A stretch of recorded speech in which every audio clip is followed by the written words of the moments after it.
Okay, हाँ Pulkit, voice clear? Yes, sir. Okay, start.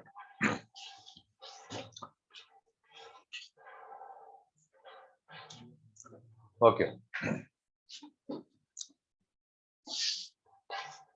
देखिए भाई, ये है स्क्रीन, ये स्लिट्स के बीच का जो डिस्टेंस होता है उसे क्या बोलते हैं? नहीं, स्लिट्स के बीच का जो डिस्टेंस होता है वो स्मॉल डी। स्लिट्स और स्क्रीन के बीच का डिस्टेंस को क्या बोलते हैं? Capital D. अब इस एक स्लिट से यहाँ पे लाइट ऐसे जा रहा है यहाँ पे, और दूसरी स्लिट से भी आ रहा है, और यहाँ पे मिल गया तो इंटरफ्रेंस हो गया। और ये वाली पैटर्न आपको आया था, यहाँ पे ब्राइट फॉर्म है या डार्क फॉर्म हो रहा है, कैसे पता चलेगा? आपने वाई ब्राइट का भी फॉर्मूला नोट कर लिया है। वाई ब्राइट का फॉर्मूला क्या आया? वाई ब्राइट होता तो n lambda D by small d आया होता, और अगर डार्क आ गया तो फिर क्या आएगा उसकी? ये क्या था? 2n+1 lambda by 2 D D, ये आया था ना? ओके, तो इस तरीके से हमारे पास nth ब्राइट, हम इसको बोल सकते हैं n के फॉर्म में, तो इसको क्या बोल सकते हैं? nth ब्राइट और nth डार्क का फॉर्मूला का नाम देंगे, क्या बोलेंगे इसको? nth ब्राइट और nth डार्क। n की जो भी वैल्यू रहेगा वो आप बोलोगे nth डार्क, ठीक है ना? ओके,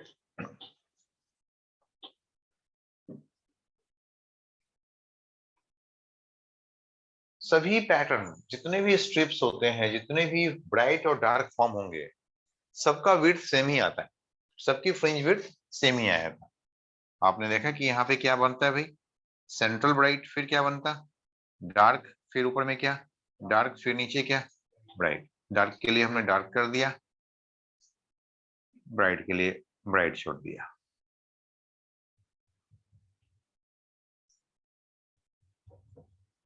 सभी का विड्थ सेम है, और विड्थ सेंटर टू सेंटर चलेंगे तो इसकी सेंटर से इसके सेंटर पे आओगे तो यही बनेंगे फ्रिंज विड्थ।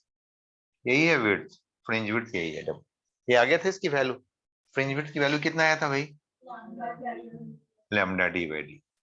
या फिर डार्क के सेंटर से डार्क के सेंटर पे आ सकते हो। नेक्स्ट, टू कॉन्जिक्यूटिव डार्क या टू कॉन्जिक्यूटिव ब्राइट के बीच का जो डिस्टेंस होता है उसे क्या बोलते हैं?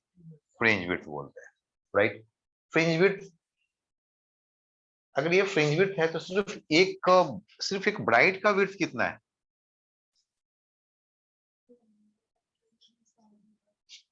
यानी कि फ्रिंज विड्थ का बाई 2, लैम्डा डी बाई 2। ये सिर्फ एक डार्क का विड्थ कितना है? Half by 2d। और चाहे किसी भी नंबर पे हो, हर जगह पे फ्रिंज विड्थ ब्राइट का हो या डार्क का हो, सभी कैसा है? इक्वल विड्थ का। all the bright fringe and all the dark fringe are of equal width, and that is equal to half of the fringe width. Clear है? लेकिन इसी एक्सपेरिमेंट को हम किसी एक डिफरेंट मीडियम में लेके चले जाए, जैसे कि इस रूम में हम एक कोई एक डिफरेंट मीडियम क्रिएट करते हैं। डिफरेंट मीडियम क्रिएट किया सकता है, हम इसमें कुछ गैसेस मीडिया छोड़ देते हैं, डिफरेंट गैसेस मीडिया, मीडियम बदल जाएगा। जब मीडियम बदल जाएंगे तो फ्रिंज विड्थ पे क्या असर पड़ेगा?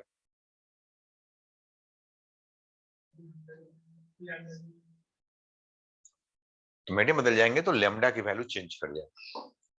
अगर पहले फ्री स्पेस में है, पहले अगर वैक्यूम एक्सपेरिमेंट है, पहले फ्री स्पेस में है और अब डिफरेंट मीडियम आ गया है, तो इसका मतलब है कि अब लैम्डा के वैल्यू डिक्रीज होने वाले हैं। लैम्डा की मैक्सिमम वैल्यू वैक्यूम में होते हैं या फ्री स्पेस में, और किसी भी डिफरेंट मीडियम में लैम्डा की वैल्यू डिक्रीज करता है, ठीक है? तो फ्रिंज विड्थ भी कम होते जाएगा। इस पूरे एक्सपेरिमेंट को हम वाटर के अंदर में, क्वेश्चन आएगा, the whole YDAC is performed inside the water, inside the water, what will happen on its fringe width? Fringe width क्या होगा? डिक्रीज करेंगे। What will happen on the speed of light? Decrease. What will happen on the wavelength of the light? Decrease. सारे कुछ decrease कर गया, fortunately तीनों ही decrease कर गया। क्या क्या डिक्रीज कर गया? Speed of light, lambda fringe width, है ना? Okay. When all the, note कर लेते हैं इसको, note number 1, when the whole YDSE is performed inside the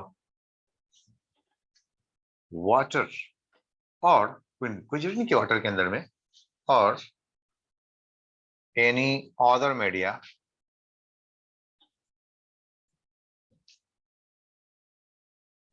with respect to vacuum or free space, vacuum के रिस्पेक्ट में, कम या ज्यादा होना किसके रिस्पेक्ट में? वैक्यूम के रिस्पेक्ट में।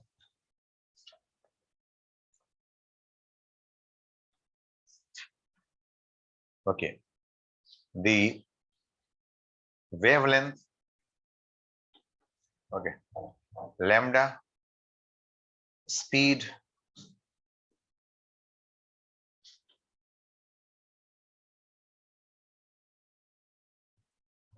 lambda speed of light, and fringe width,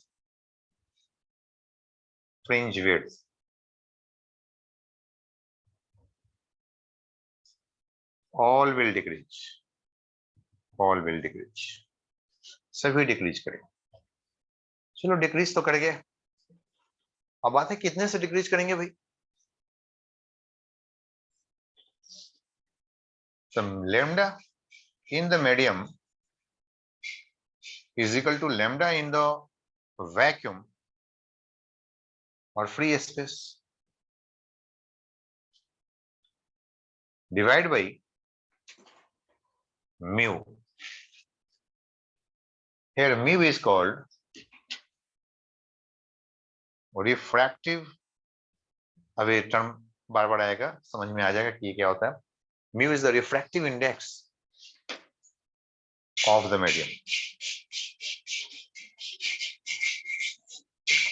जैसे ग्लास का, वाटर का या किसी डिफरेंट मीडियम का रिफ्रैक्टिव इंडेक्स अलग अलग होता है, ग्रेटर देन 1 होता है। क्या होता है? Greater than 1। Mu is always greater than 1, greater than 1। तो 1 से बड़े वाली चीज से आप डिवाइड करोगे, लैम्डा कम होगी, तो इतने से लैम्डा कम हो जाता है, तो आप बोलोगे कि फ्रिंज विड्थ कितना हो जाएगा? हाँ भाई, फ्रिंज विड्थ कितना हो जाएगा? New fringe width lambda dash, fringe width in the medium, किसी मीडियम में क्या हो जाएगा फ्रिंज विड्थ? तो बस ये वाले बाय म्यू हो जाएंगे, है ना? पहले आया था आपका lambda D by small D, अब क्या हो जाएगा? अब आपके पास ये लैम्डा डैश आ गया, नया वाला लैम्डा आ गया, ये हो गया लैम्डा डैश, यही तो है lambda dash, lambda in the medium, नया फ्रिंज विड्थ,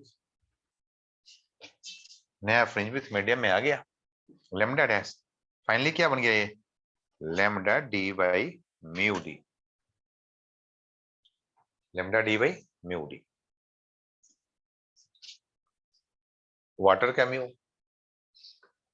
गिवन होंगे 1.4/3, 1.33, है ना?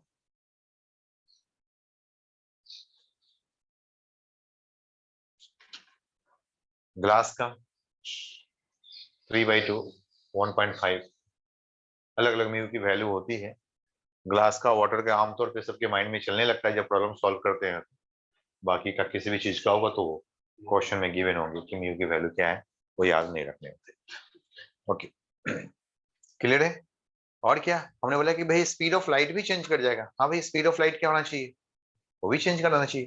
What about the speed of light also? ये क्या क्या हो गया हमारे नंबर 1 में? हमने वेवलेंथ इसको देख लिया, ये फिर ये वी पार्ट देख लिया, और भी देख लेते हैं C part. Speed of light, speed of light in medium, जिसको हम v बोल सकते हैं, और v की value speed of light in the vacuum, उसको तो c बोलते हैं। तो it is C by mu, ये भी कम हो गया, सी बाई म्यू हो गया, सी बाई म्यू। हम ऐसे बोल सकते हैं v can also be equal to also, also वो जरूरी कि ये फॉर्मूला हो, ये भी होगा, it is lambda dash by time period T. One time period में जितना वेवलेंथ, जितना डिस्टेंस मूव करता है वेव, तो that distance by the time, distance by time सबको पता है, डिस्टेंस बाय टाइम क्या होता है भाई, स्पीड। तो डिस्टेंस बाय टाइम, तो वन टाइम पीरियड में जितना डिस्टेंस चलोगे उसमें डिवाइड कर दूंगा तो आ जाएगा। और लेमडा डैश की वैल्यू क्या है भाई, तो lambda dash is equal to lambda by mu T. और ये लेमडा बाई टी क्या है, यही है सी। लेमडा बाई टी क्या है, यस C1। टी नहीं बदलते हैं, क्या नहीं बदलता भाई, क्या क्या बदल जाता है जब मीडियम चेंज कर जाता है, स्पीड ऑफ लाइट, लेमडा। तो क्या टी भी बदलता है क्या, टी टाइम पीरियड, नो ये नहीं बदलते। एंगुलर फ्रीक्वेंसी ओमेगा, नो वो नहीं बदलते, that depends on the source. क्या नहीं बदलते, नोट कर ले, नोट नंबर 2।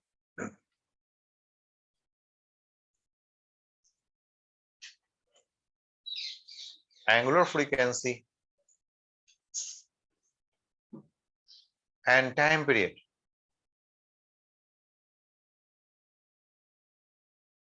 एंगुलर फ्रीक्वेंसी को ओमेगा से इंडिकेट करेंगे, डब्ल्यू ये डब्ल्यू है, ओमेगा नहीं है, ओके।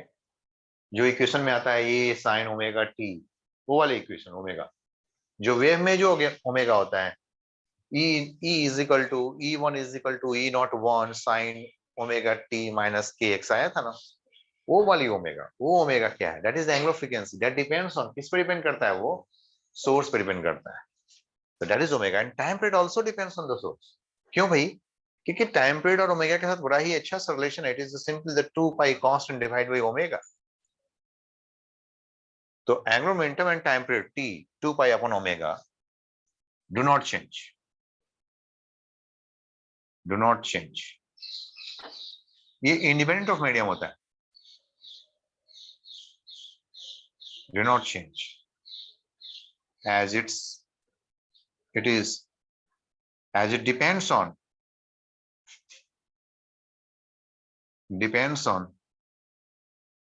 the source only। जब सोर्स सेम सोर्स होंगे तो सेम ओमेगा होगा, same time period. Do not change on medium, do not change with medium. Medium के अकॉर्डिंगली चेंज नहीं करता है ना। हाई फ्रीक्वेंसी क्वेश्चन हमेशा आता है, will angular frequency will change, no. Time period will change, no. क्या बदल सकता है, वेवलेंथ।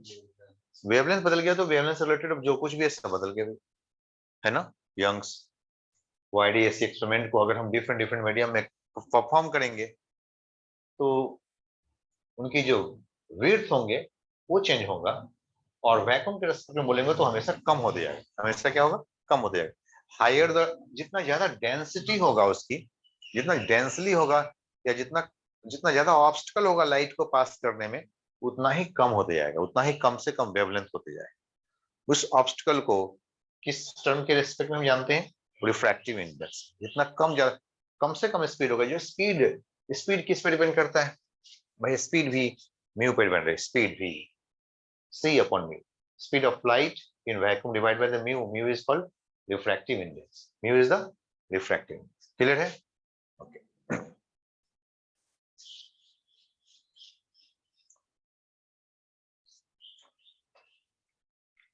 तो अगर पूरा का पूरा पैटर्न, पूरा का पूरा को एक्सपेरिमेंट को हमने ऐसा किसी डिफरेंट मीडियम में ले गया तो ऐसा हो गया, और किसी एक के रास्ते में, किसी एक के पास में, जैसे S1 है, S1 के सामने में मीडियम थोड़ा देर के लिए चेंज कर दिया, कुछ देर के लिए चेंज कर दिया, बोले कि भाई तुम्हारे पास ना, तुम्हारे सामने में एक μ1 रिफ्रैक्टिव इंडेक्स वाला और T1 थिकनेस वाला, T1 T4 थिकनेस या X1 बोल सकते हो, X उधर लिखा है, T1 नहीं बोल देता हूँ, T1 थिकनेस वाला, T1 थिकनेस वाला एक मीडियम को ला दिया। अब ये क्या कर दिया, लेकिन इसको थोड़ी देर के लिए इसका वेवलेंथ चेंज कर गया, थोड़ी देर के लिए तो इसका स्पीड चेंज कर गया, ये थोड़ा स्लो हो गया, ये थोड़ा स्लो हो गया, ये तो एज यूजुअल वैक्यूम में चलते चला गया, और ये थोड़ा स्लो हो गया यहाँ पे आकर। जितना पहले पाथ डिफरेंस बना हुआ था, अब उससे एक डिफरेंट पाथ डिफरेंस क्रिएट हो जाएगा। एक और यहाँ पे, एक तो डायरेक्ट दूरी ये दिख ही रहा है कि ये दोनों के डिस्टेंस में एक फर्क है। दूसरा, एक और बीच में आपने यहाँ पे लगा दिया भाई, यहाँ पे कुछ और, ये भी इसमें रुकावट पैदा कर दिया। डबल डबल इफेक्ट हो जाएगा इनके पाथ डिफरेंस का। एक तो पहले से ही हमें ज्योमेट्रिकली दिख रहा था अलग सा लेंथ, ज्योमेट्रिकल लेंथ सेम में, अब एक ऑप्टिकल डिफरेंस भी आ गया, एक ऑप्टिकल पाथ भी यहाँ पे क्रिएट हो गया। कैसा क्रिएट हो गया? ऑप्टिकल पाथ, जिसे बोलेंगे एक ऑप्टिकल पाथ डिफरेंस क्रिएट हो गया यहाँ। तो हम समझेंगे और ये क्वेश्चन समझेंगे भी, और इसको इसलिए समझेंगे कि बड़ा ही हाई फ्रीक्वेंसी क्वेश्चन होता है कि ऑप्टिकल पाथ क्या होता है और ऑप्टिकल पाथ डिफरेंस क्या होता है ना। तो हमें कुछ समझ में तो आ रहा है कि ऑप्टिकल पाथ क्या होता है।